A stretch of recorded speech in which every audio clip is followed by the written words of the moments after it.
Apa kabar saudara? Semoga sehat selalu dan tetap bersemangat. Saatnya Anda menyimak berita Banten bersama saya, Miselia Kartika. Sejumlah informasi menarik telah kami sediakan untuk Anda. Berikut 3 berita utama hari ini.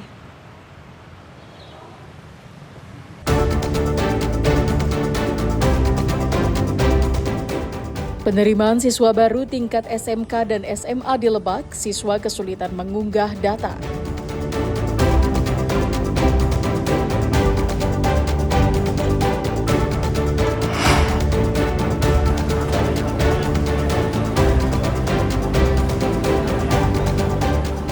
Selesaikan rangkaian ibadah haji, ratusan jemaah haji Kloter 1 Banten kembali ke tanah air.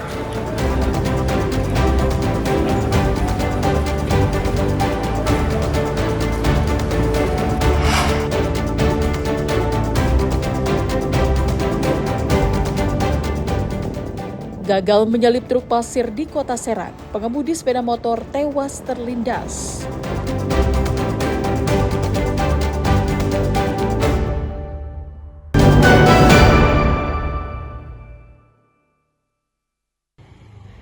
Sistem penerimaan siswa baru atau SPMB tingkat SMA dan SMK tahun ajaran 2025-2026 di Provinsi Banten mulai dibuka.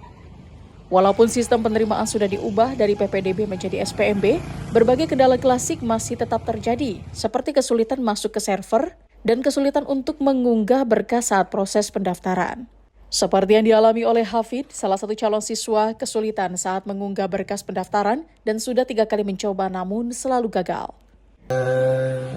Gak bisa ngupload. Nggak bisa ngupload. Ya. Kenapa tuh? Kayaknya server down atau gimana gitu. Oh gitu. Udah berapa kali ngupload? 2 kali ada 3 kali. Oh gitu. Ya, Tapi belum langsung. belum bisa. Dari jam berapa tadi daftar?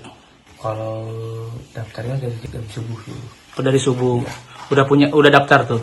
Udah daftar. Pas ngisi-ngisi tadi mulai jam berapa?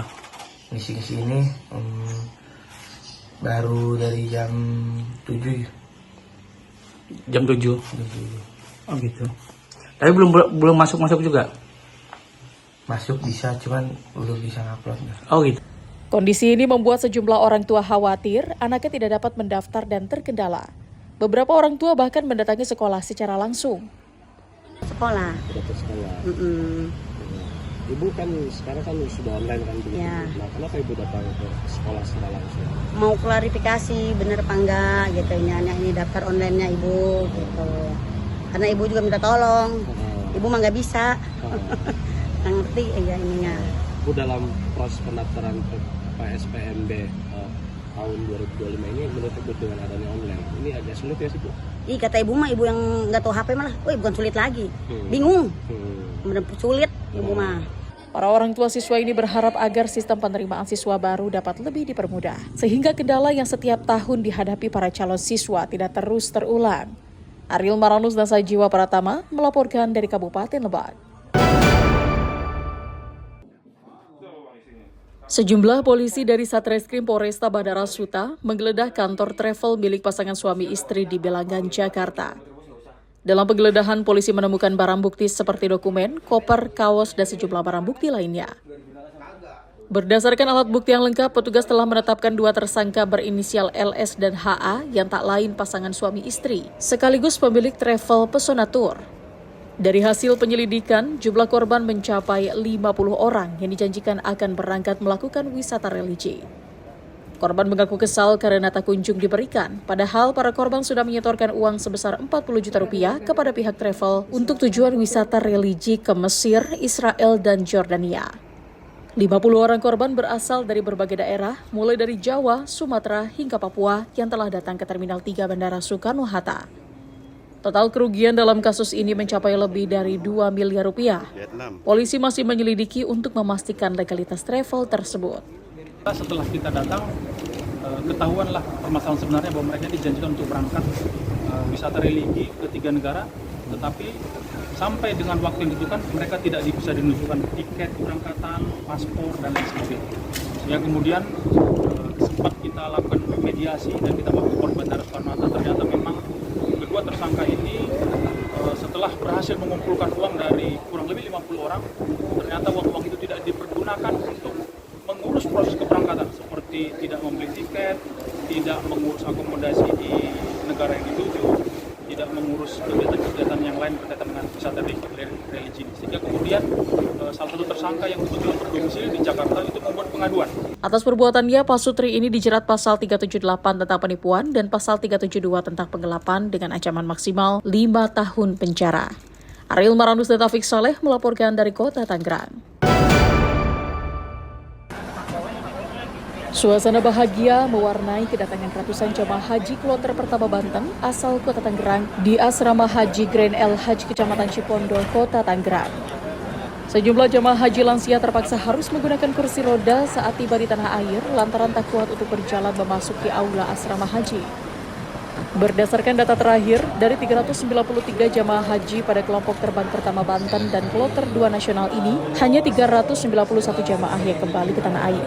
Sedangkan 1 orang meninggal dunia atas nama Ismail Arnis berusia 59 tahun dan 1 orang lainnya tengah menjalani perawatan di Rumah Sakit Arab Saudi.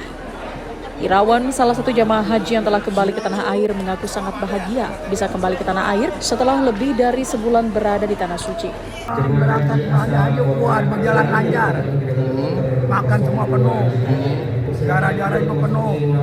Ya pokoknya ibadah itu semua dilengkapin. Oke. Tidak ada kekurangan. Kalau ini makan Pak, Bapak sendiri ini untuk perjalanan haji pertama apa emang sebelumnya? Pertama. Rasanya seperti apa Pak di sana Pak? Langsung bisa bertemu dengan Ka'bah di sana Pak? Waduh, saya itu walaupun udah tua tetap semangat dan waduh perlu sehat, berjalan lancar dah. Saya kalah orang-orang muda kayak jamaah. Sementara Wali Kota Tangerang berharap kedepannya asrama haji Grand El Haj bisa memberikan sarana terbaik, tak hanya menerima kepulangan jamaah tetapi juga diharapkan bisa menampung keberangkatan. Yang meninggal 1 orang yang masih dirawat di sana. Alhamdulillah, mudah-mudahan jamaah haji yang sudah kembali ke tanah air dan bisa berkumpul kembali di tengah-tengah keluarga menjadi haji yang amin dan makbul. Tadi juga suasana harum mewarnai kedatangan nih Pak. Seperti apa nih Pak menilainya Pak? Ya, sangat harum juga kita. Terasa senang sekali yang penting kedatangan jamaah haji ya. Pemerintah Kota Tangerang berkomitmen untuk melakukan upaya-upaya dalam rangka bagaimana ada kemudahan-kemudahan dalam jemaah haji. Setelah beristirahat, ratusan jemaah haji ini kemudian diperbolehkan ke daerah masing-masing untuk bertemu dengan keluarga. Ariel Maranus dan Taufik Saleh melaporkan dari Kota Tangerang.